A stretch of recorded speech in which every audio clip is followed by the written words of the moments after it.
He's got more Emmys than you can count. He is Michael Davies, Senior VP, Senior Vice President, Field and Technical Management and Operations at Fox Sports. I'm on Fox Sports Radio. My name is Bryan Fenley. We're going to look at his career. We're going to have some fun talking a little bit about what he does in the sports technology sector, but learn more about him and his rise in the business and how he got to where he is today. Michael, I appreciate you doing this.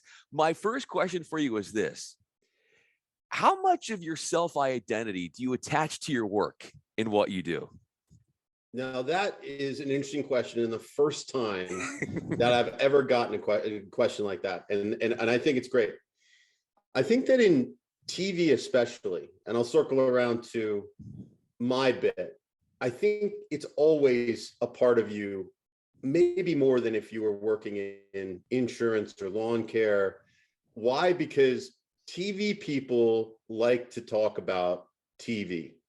If you're watching a sports production with somebody who actually works in sports, it's pretty annoying because they will constantly talk about how it's being done, what could be doing better. Wow, that's a great idea. So for me, and I've been at this now for 25 years, I think it is a bigger part of my self-identity that maybe I'd like it to be.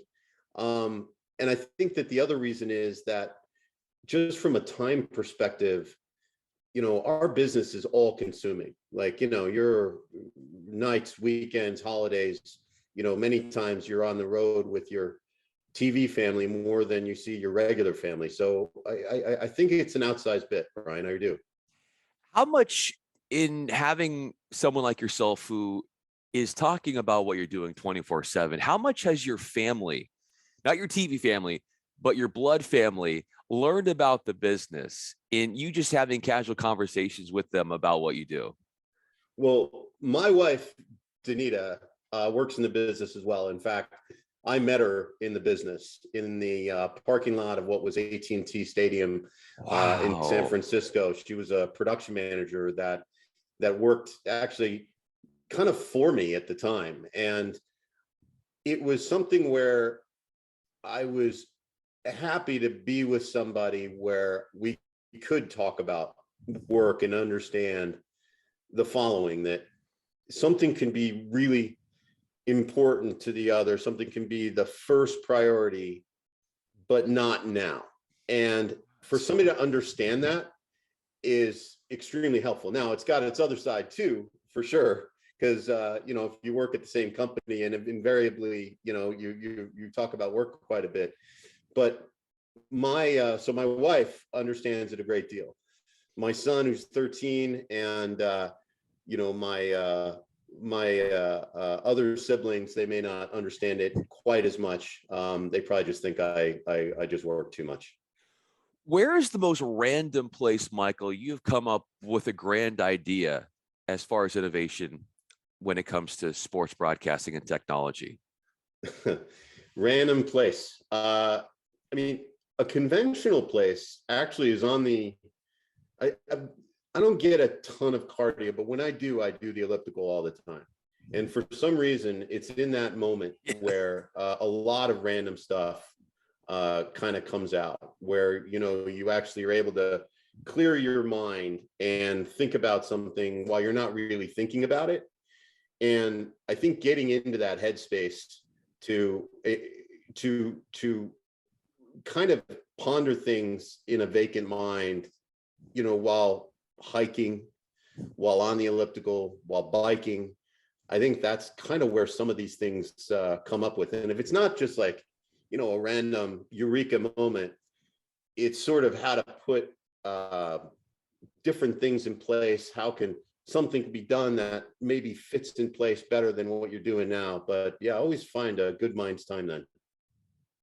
I love it. Michael Davies is with us. I'm Bryan Fenley. And on that note, how much is there a peer pressure from your standpoint to try to up rivaling networks in that you introduce something that they haven't, with the same notion that when you introduce that new thing, you want it to shine? So how much are you looking at them wanting to have to one up them just because you're in such a competitive field? Well, I think all of us as an industry, I think that's what actually makes the industry great, is that everybody's trying to one up everybody else. And we know that if you're the steward of, let's say something big like the Super Bowl, like if you're the steward of the Super Bowl, it's your responsibility to bring the best in class production to that particular Super Bowl. And you wholly expect that the next Super Bowl will one up you. And that way the product gets better and better. And the beneficiaries are the fan primarily and the league. So yeah, we go around all the time and start talking about, how we can definitely do different things better than our competitors, just like I would totally expect that they would be doing the same. But at the same time, there's a level of collaboration with our peers across the aisle that we are constantly having. And, when you see something cool on TV, it is definitely not it's definitely not anything that is unheard of to, say, hey, what did you guys do? How did you guys do that? And most of the time, 99% of the time, they'll tell you. I mean, there's very little I find in TV that necessarily needs, in terms of technology, that necessarily needs to be exclusive, but there's always the pressure to be first to do it. Because once you're first, you can just always say, all right, we were the first ones, we planted our flag, and now look, everybody's doing it. With you being first, how much pressure though is to be able to nail it the first time? Because sometimes when you introduce new technology, maybe it doesn't go as you were ideally hoping for in a utopian society. So how do you deal with being first, but also nailing it at the same time?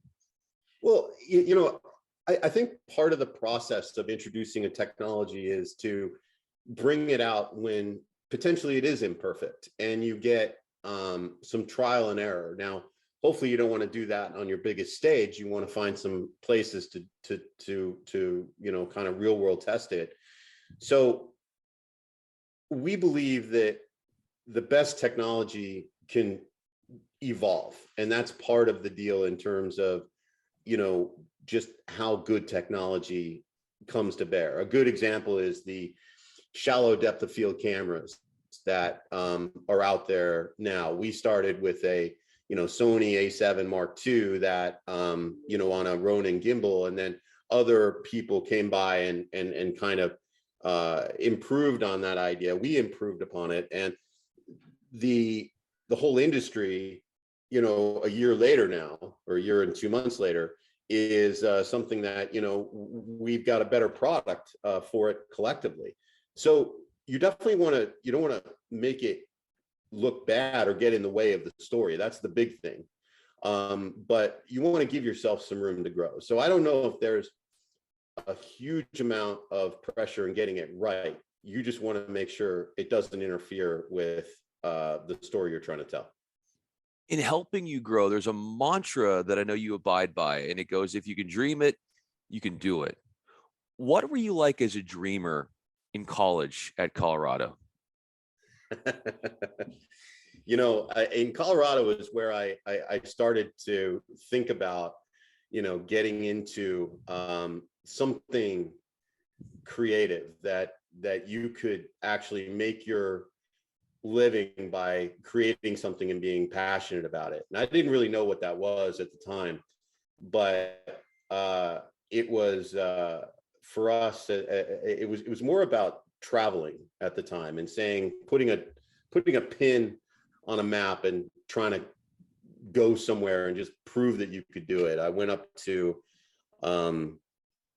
Alaska during when I was younger, to go up and be a fisherman, because I thought that would be cool. I found out very quickly I wasn't much of a fisherman, but I did hitchhike around Alaska over 1,200 miles and met a bunch of people, and did a bunch of amazing hikes and climbs, and that was one of the things that just told me that when you do dream something, when you just sort of think something might be possible, then it's up to you to put the effort in and get it. And somebody very early on in my career said, you know what, you can do anything you want. And it's just a matter of how much effort you put in it. And I'd heard that plenty of times before, but for some reason, I believe this guy who happened to be a music producer. I think he produced John Bon Jovi at the time. And he just said, that's what I wanted to do. And it was a pain in the ass. And I went out and got it. And any of you can do what that is. And I kind of have put that in my life to say that if there's an idea out there that is something that isn't going to go away, something that you want to commit to, then it's usually about the effort. Sometimes it's about the money, but usually about the effort to get it done. And that, I think, is true in life and in work too. Effort and money. And then listening to your experiences in Alaska, clearly you have this adventurous spirit. And how much do you attribute your success in the business to having that adventurous spirit that you showed in Alaska, hitchhiking and fishing, to what you do now? I mean, it definitely helps to be and have an adventurous spirit, and that's who we look for in the people that work for us, the people that are just passionate about what they do, that they know that a job worth doing is worth doing well, and knowing that anybody can make money on a job, but those people who can really sink their teeth into it and gain some passion over and above the financial remuneration are the people that we gravitate to. So I think that adventurous spirit and passion are probably two sides of the same coin. And I think that informs a great deal of those. I mean, I say a lot in TV, it's like, hey, if you don't love what you do, then you really, if you work in TV, you don't love what you do, then you should really be doing something else, because there's a lot easier ways to make money out there. And luckily I work with a group, and I've got a fantastic group who are just as passionate and just as nuts as I am. As nuts as taking on projects like the Super Bowl and pulling those off in such exceptional fashion. And I would think that, and we're joined by Michael Davies, I'm Bryan Fenley, organization has to be a hallmark of what you do, not just knowing the technology of everything, but putting together a collaborative effort where you have so many moving parts for these big broadcasts. So how do you stay organized? And not just from a business and putting on production standpoint, but maybe in just ordinary life, where you find yourself just really organized and regimented in everything you do, because I'm certain that has to be a big part of what you are able to do business wise and beyond. Well, I mean, ask my wife. I'm a hell of a lot more organized at work than I am at life. But yeah, I'm one of those people that doesn't necessarily have a system to organization. I got my little subsystems that kind of work for me, but I rely on I delegate quite a bit to my team, and knowing how they're organized and what they're capable of doing. My mantra is that, and I get a lot of crap for this, but I feel like I work for them. I want to support them in what they do, and as sort of as a servant leader to be there and to make sure that everybody has the tools to do their job, including the guidance and perspective to tackle something big, or to figure out how we can overcome, if we're on the horns of a dilemma. That's kind of what the way that I keep the wheels on the road. And it is a lot of stuff when you're doing a big show, and we always talk about the Super Bowl, but arguably we've done bigger ones with the US Open and some of the other big shows. Even Daytona, just by sheer camera count, is even bigger than the Super Bowl.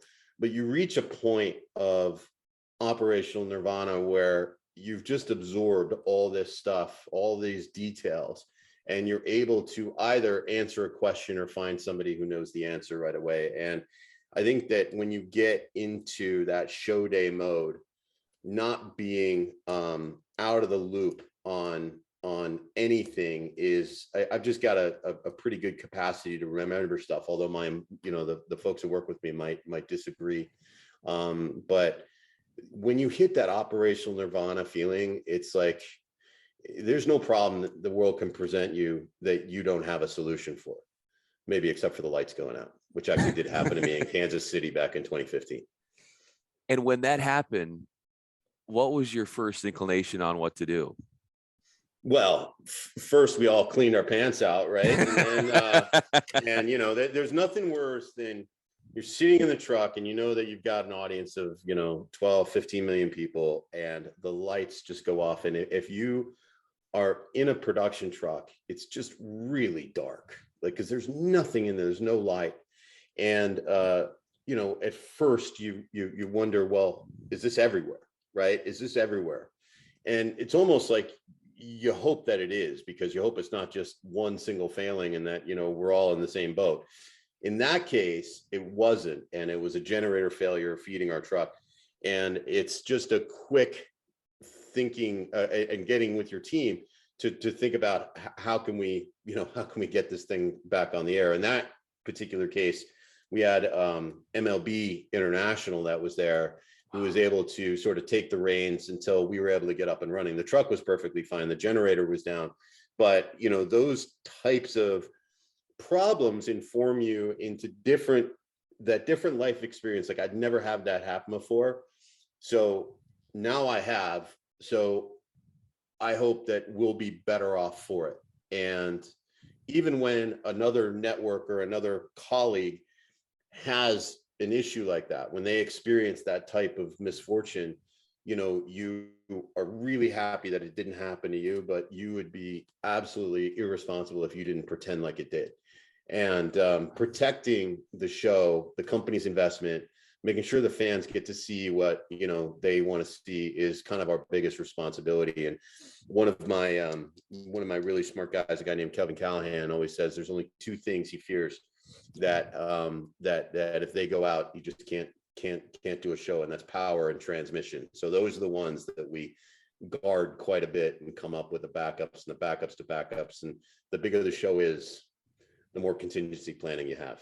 Yeah, I was going to just say that having those experiences probably opens you up for more ideas about contingency plans in the future. We're joined by Michael Davies. I'm Bryan Fenley. On a show day, what is your Newt Rockne speech to your employees, those who you say you work for in a roundabout sense, but technically you oversee?